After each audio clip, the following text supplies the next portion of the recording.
This is Edinburgh Castle, Scotland's most visited paid-for attraction, drawing millions who climb its winding path each year. But did you know that there are other castles in the city that hold secrets worth discovering? What makes these fortresses so special? Why do they continue to captivate us centuries later? Let's find out. Beyond Edinburgh's bustling streets, standing proudly on the city's northern edge, this masterpiece continues to enchant visitors with stories spanning 7 centuries. Welcome to Lauriston Castle. Through the centuries, Lauriston passed through more than 30 owners, each adding their chapter to its story. The castle we recognize today took shape under Thomas Allen, who insisted on preserving the 16th century tower house within the new structure, creating a compelling blend of periods. Walking inside, I did not expect to be so mesmerized by its magnificence. No video or photo will be able to convey how intriguing and overwhelming each room feels. This is a real-life Edwardian time capsule where each personal touch, ornament, furniture and artwork reveals more about the castle's remarkable last residents. Meet William Robert Reid, his wife Margaret Johnston Barton and her brother William Barton, Lauriston final custodians who truly crafted the masterpiece we see today and transformed it completely. They installed revolutionary plumbing, electric lighting and central heating, making the castle entirely modern, while the interiors were transformed with exquisite taste by displaying their remarkable collections acquired across the world. This table, dating from 1590, crafted using a technique where marble and semi-precious stones create intricate patterns, impressed Reid so much that he used the table's color scheme as inspiration for the entire reception hall design. There are vases and urns made from blue john that were ingeniously turned into elegant lamps. In the dining room stands a cellaret, modified into a wine cooler to keep champagne perfectly chilled while the family enjoyed their 7-course dinner over several hours. All of this was prepared in the castle's kitchen, where servants were given every necessary tool to prepare food of the highest quality. The castle holds delightful secrets too. Fake doors that are merely closets or exist purely for the aesthetic reasons, creating the illusion that the castle is larger than its actual size. Secret passages lead to different rooms, once used to discreetly observe proceedings. There is even a newspaper reporting the sinking of the Titanic, frozen in time. The 3 residents made an extraordinary pact. The last surviving member would leave the house, grounds and contents entrust to the nation. After Mrs. Reid's death in 1926, Lauriston became a museum, preserving their vision for future generations. The grounds of Lauriston Castle welcome visitors throughout the year. The Japanese garden nearby, created in 2002, is a living symbol of Edinburgh and Kyoto's sister city relationship and features authentic elements of Japanese garden design. In spring, cherry blossoms transform the garden during the annual Sakura Festival. Lauriston Castle maintains a busy calendar of workshops, tours and seasonal events, from historical displays to craft sessions. For refreshments, Mimi's Little Bakehouse in the grounds offers cakes and hot drinks, perfect for extending your visit. Moving from Lauriston's manicured perfection, not too far from the city center, stands a silent testament to Scotland's tumultuous past.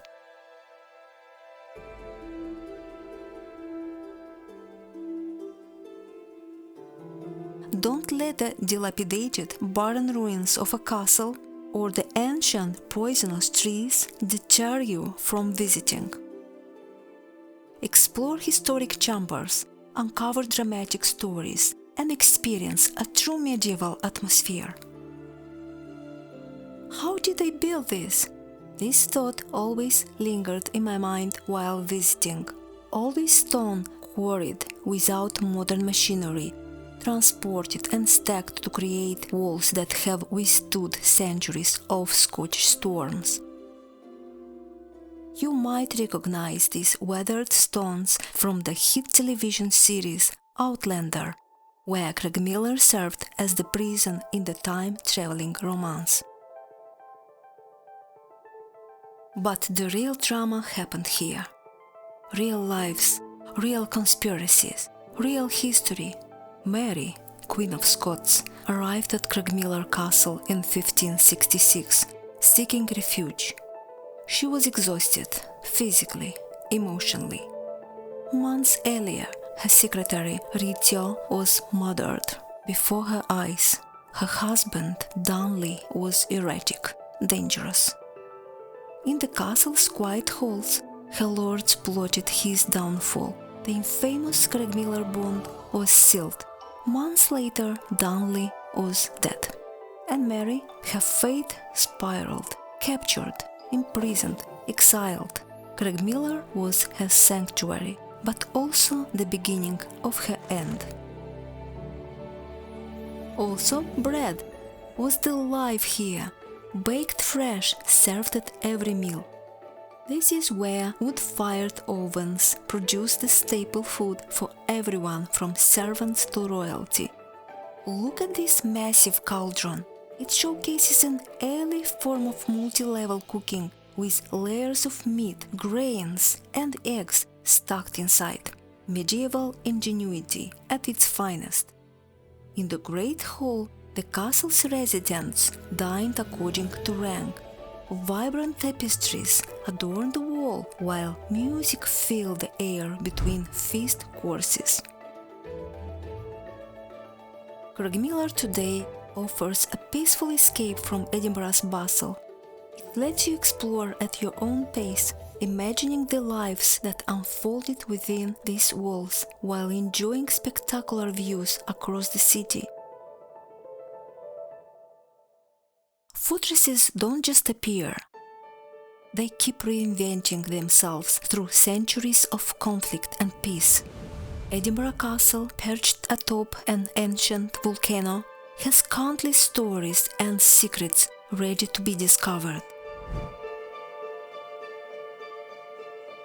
Crossing the drawbridge, you are immediately greeted by Scotland's greatest national heroes. William Wallace led the resistance against English rule in the late 13th century, while Robert the Bruce, the King of Scots, secured Scottish independence by defeating the English at the Battle of Bannockburn in 1314. These statues were added in 1929 to mark the 600th anniversary of Bruce's death, symbolizing Scotland's hard-won freedom. Passing by Portcullis Gate, a medieval checkpoint constructed about 450 years ago, you're walking the same path as many monarchs, soldiers, and prisoners once did. The worn stones beneath lead to the long stairs, deliberately narrow for defense, 70 steps that lead to the castle summit. This is Edinburgh's oldest building, nearly 900 years old, built to honor Queen Margaret, who died in the castle in 1093 and was later made a saint. When Robert the Bruce ordered the entire castle demolished, St. Margaret Chapel was the only structure spared. Its plain exterior hides ornate arches and vibrant stained glass. Can you believe that weddings still happen here? And if your significant other is not yet impressed, then meet Mons Meg, a medieval superweapon. 6 tons of raw power that could hurl a 150-kilogram gunstone up to 3.2 kilometers. When it arrived in 1457, it wasn't just a weapon, it was a statement. A statement matched by the magnificent hammer beam roof in the Great Hall, completed in 1511 for King James IV, though James barely enjoyed it, dying at the Battle of Flodden just 2 years later. The hall hosted grand banquets and matter of state before English forces captured the castle and transformed it into barracks in 1650. Even the castle furry companions have their place in history. The dog cemetery stands as a touching memorial to regimental mascots and officers' companions. These loyal friends provided the needed comfort, especially during long Scottish winters. You know who didn't enjoy the Scottish weather? The prisoners held in the vaults below Crown Square, where the castle reveals its darker purpose. Hundreds of prisoners of war, criminals, and even pirates were packed into these grim quarters. Every day except Sundays, at 1 p.m., the 1 o'clock gun fires. A timekeeper's blast once guided ships in the harbor, now just a beloved tradition that startles unsuspecting visitors. But the castle offers modern history. It offers a unique perspective on Edinburgh and distant shores. This is the perfect moment to grab a bite to eat and enjoy the breathtaking views on display, where Scotland's past and present meet in beautiful harmony. But this is just a taste of what these incredible castles have to offer. Whether you choose the majestic Edinburgh Castle, the peaceful Lauriston with its Edwardian interiors, or the atmospheric ruins of Craigmillar, you simply can't go wrong.